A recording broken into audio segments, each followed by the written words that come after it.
আমি এসেছি সুমির রান্নাঘর থেকে। আজকে আপনাদের দেখাবো কিভাবে নান রুটি বানাতে হয় ঘরে বসে।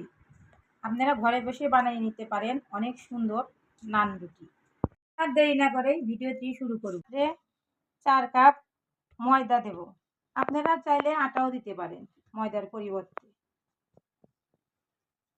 এখন আমি বাজারে পাওয়া যায় ইস্ট, এই ইস্টটা আপনার নান রুটির জন্য দিতে হবে। দেখেন, যে কোনো ব্র্যান্ডের দিতে পারেন।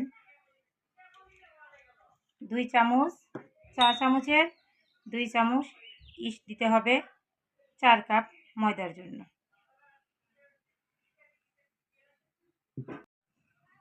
দুই চামচ চিনি দিতে হবে।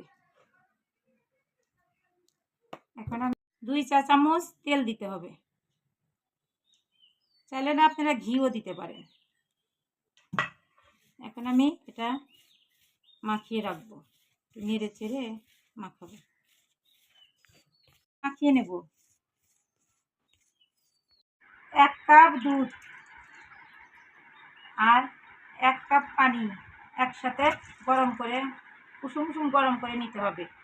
গরম দুধের মধ্যে মানে সহ্য করতে পারেন কিনা। এখন পরিমাণ আস্তে আস্তে এখন দিয়ে দিবেন, আস্তে আস্তে দিয়ে নাড়াচাড়া করবেন।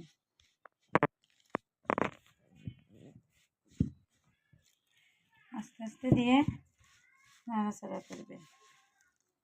মাখানো হয়ে গেছে, দেখেন কি সুন্দর নরম তুলতুলে মাখানো হয়ে গেছে। এখন আমি এটা 1 ঘন্টার জন্য রেখে দেব। সুন্দর করে পাত্রের মধ্যে রেখে ঢেকে দেবো এটা দিয়ে 1 ঘন্টার জন্য। আমি আবারও 1 কাপ তেল দিয়ে ভালো করে ডোটা মাখিয়ে নেব। তেলটা দিলাম যাতে হাতের সাথে না লেগে যায়। ঘন্টা পরে ফিরে এসেছি, দেখেন কি সুন্দর ফুলে উঠেছে। এখন এটাকে বাতাস বাই করে নেব, মাখিয়ে নেব। এখন একটু হাতে ঘি ভরে নিয়ে আমি একটু মাখিয়ে নেব যাতে হাতের সাথে না লাগিয়ে যায়। ঘি নিলে আমার হাতের সাথে লাগবে না। গোলার মতো গোল করে বানিয়ে নেব গোলা।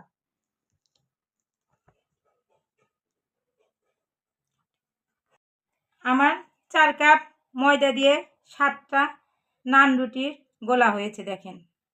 এখন আমি এটাকে বানাবো। আপনাদের দেখাবো কিভাবে নান রুটি বানাতে হয়।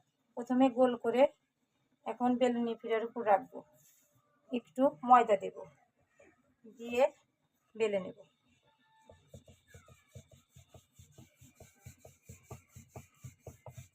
অল্প অল্প করে বেলে নেবেন।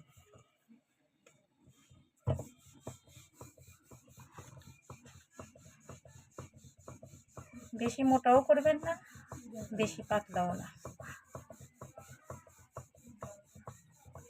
অবশ্যই হালকা আছে ভেজে নেবেন। চুলার ভোল্টেজটা বেশি দিবেন না, হালকা করে দিয়ে টিপে টিপে ভেজে নেবেন। হয়ে গেছে নান রুটি।